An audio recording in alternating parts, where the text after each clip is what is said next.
É impossível falar de empreendedorismo no contexto brasileiro sem falar da maior das aventuras que proporcionou que o nosso país se tornasse o que é hoje. A coragem portuguesa de encarar o Atlântico é tema de poemas e canções, mas a coragem em si não seria o suficiente para que os lusitanos vencessem os obstáculos. O surgimento da Escola de Sagres é um evento chave nesse contexto. Ela permitiu um dos maiores empreendimentos que possibilitaria a chegada dos portugueses e todo o desenrolar histórico até a formação do país como nação. Vamos entender melhor tudo isso? Entrar nos navios cujo objetivo era desbravar outros continentes no contexto das grandes navegações era um ato de coragem que beirava a loucura. Muitos iriam morrer no processo. E não faltam formas de perecer nesse processo. Tempestades, calor, doenças, sede, fome e ataques de nativos. Camões confeccionou uma obra para deixar claro o tamanho do esforço e o sacrifício lusitano, As Lusíadas. A comparação ousada com o clássico grego, a Ilíada, não cai em arrogância. Aliás, perceber que um país tão pequeno e tão recente, que ainda lutava com espanhóis e mouros para manter sua soberania, conseguiu vencer o terrível Atlântico e chegar aos confins do mundo é algo quase irreal. A história da expansão marítima portuguesa é tão impressionante quanto uma saga viking ou um poema heróico grego. Mas sabe a diferença? É real. Aconteceu.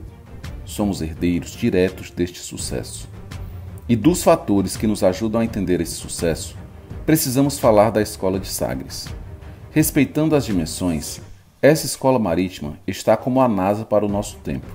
A escola náutica foi criada pelo infante Dom Henrique de Avis na região do Algarves.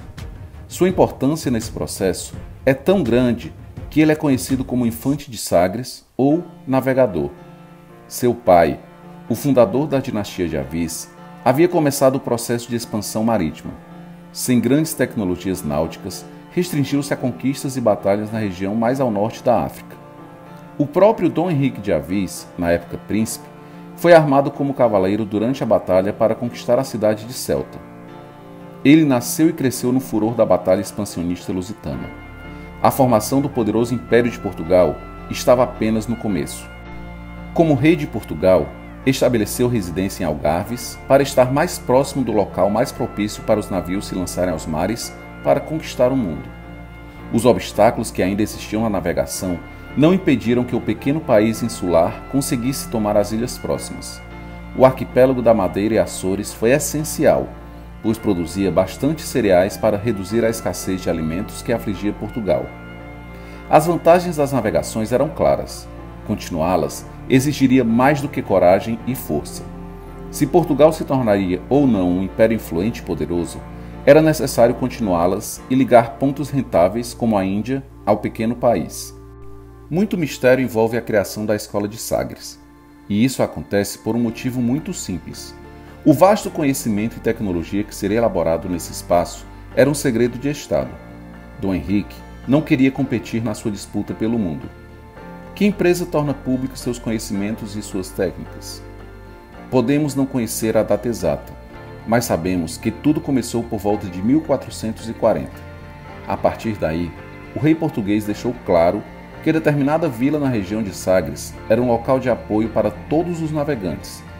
Todos seriam bem-vindos e haveria abrigo e alimentação. Ele queria poder ter vários experts no mesmo local, trocando ideias e experiências. A falta de evidências da construção de uma escola náutica nos faz acreditar que a Escola de Sagres não fosse um edifício com professores, alunos e cadeiras, mas a construção de uma vila cuja população era composta por navegadores experientes de vários locais do mundo. Uma população selecionada por suas habilidades náuticas que não precisavam, pelo menos, se preocupar com abrigo ou alimentação. Assim como não temos provas de um edifício específico, não temos evidências de que haveria professores ou salários. Mas que outro motivo ou estímulo faria com que esses homens habilidosos continuassem na vila e colaborassem com o futuro da tecnologia náutica? Não estamos falando somente de marinheiros e capitães cujas cicatrizes provam que venceram o mar várias vezes. Por mais que esse conhecimento de ordem prática seja necessário e essencial para a empresa que estava sendo desenvolvida, era necessário outro tipo de pessoa: astrólogos, cartógrafos e todo tipo de sábio que podia trazer conhecimento e tecnologia que auxiliasse no conhecimento necessário para a expansão marítima. E isso quer dizer que pessoas de vários locais do mundo, ou que, pelo menos, tivessem viajado para esses locais, estavam nesse local trocando suas experiências e técnicas. Há algumas dezenas de anos, a região estava tomada por islâmicos que mantinham redes de comércio que ia até o extremo da Ásia. A pluralidade cultural herdada pelos portugueses pelo seu passado recente era um elemento que Dom Henrique não escolhera, mas soubera aproveitar. O Marquês de Souza Rostein, um dos últimos teóricos a colocar em prova a existência ou não da Escola de Sagres, é da opinião de que não havia uma escola, numa concepção mais moderna de estrutura, mas da formação de uma comunidade de saberes e conhecimentos que se tornaram verdadeiramente uma comunidade acadêmica. A criação de toda uma área de conhecimento chamada de ciência náutica portuguesa é a prova cabal de que, seja uma escola ou um centro de conhecimento, Dom Henrique conseguiu articular homens, conhecimentos e tecnologias que elevaram incomensuravelmente o nível de tecnologia e técnica marítima num espaço curto de tempo. Uma elite de astrônomos, matemáticos, engenheiros, cartógrafos, pilotos, capitães e marujos. Para se ter uma ideia da dimensão do que era produzido, Pedro Nunes estudou maneiras de determinar a latitude e a longitude a partir da posição dos astros e Dom João de Castro estudou o magnetismo terrestre. A cartografia marítima praticamente surge dentro deste contexto. O judeu catalão Gerardo Cresques, que usava o nome cristão Jaume Riba, é autor do primeiro mapa marítimo apontando de maneira precisa as latitudes.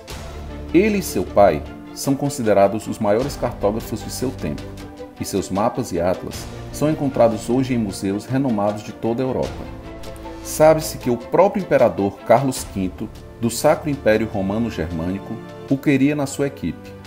Ele devia ser muito bem recompensado por Dom Henrique para manter seus estudos e conhecimentos em Portugal. Lopo Homem, Fernão Vaz Dourado, Diogo Homem e Diogo Soares são outros nomes da elite cartógrafa da sua época a serviço do monarca português. Abraão Zacuto é outro judeu a serviço da Escola de Sagres. Também era o melhor no seu assunto no mundo. Zacuto não somente melhorou o astrolábio, mas conseguiu aprimorar o conhecimento que usa a observação dos astros na determinação da latitude. Seu amor pela astronomia era tanto que o único objeto que ele levou para Portugal depois de ser expulso da Espanha, por ser judeu, foi a sua tábua astronômica.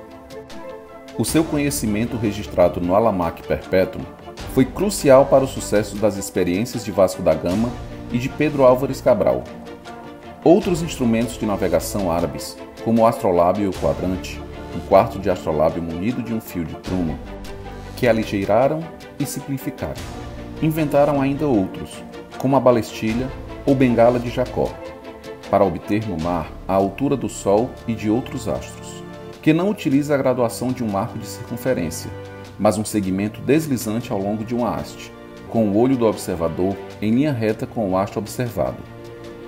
Menos glamouroso, mas igualmente útil, o conhecimento de marujos e capitães sobre suas viagens permitiu que os cartógrafos colocassem as imagens de monstros marinhos em regiões que eram perigosas, seja pelas suas rochas pontudas escondidas e prontas para partir os cascos do navio, seja pela violência das águas ou até pela hostilidade de povos nativos. Também permitiu entender que épocas eram melhores para navegar em determinadas regiões, permitindo que as viagens fossem mais seguras. Mas a grande verdade é que todo esse conhecimento seria em vão sem um navio capaz de suportar as viagens e tornar todos esses conhecimentos e técnicas úteis. E os portugueses também revolucionaram nesse aspecto. Há basicamente dois tipos de embarcação que foram elaboradas e criaram a possibilidade de vencer todos os oceanos da época. A caravela é a embarcação que permitiu as primeiras grandes conquistas portuguesas no âmbito de África e América. A embarcação era robusta para aguentar os trancos e obstáculos, ao mesmo tempo que suas 3 velas e tecnologia de bodejo permitiam que ela fosse ágil e veloz. A capacidade limitada de carga e sua exigência de uma numerosa tripulação foram suas principais restrições para navegar para regiões mais distantes. As naus e as carracas resolveram esse problema, e embora fossem muito mais caras, também eram embarcações capazes de ter altíssimo poder de fogo. Empreender quer dizer decidir realizar uma tarefa trabalhosa, tentar pôr em execução, realizar. Se vamos falar da história do empreendedorismo no Brasil, eu não consigo achar uma origem mais bem fundamentada do que o empreendimento de Dom Henrique de Assis e dos homens da Escola de Salles.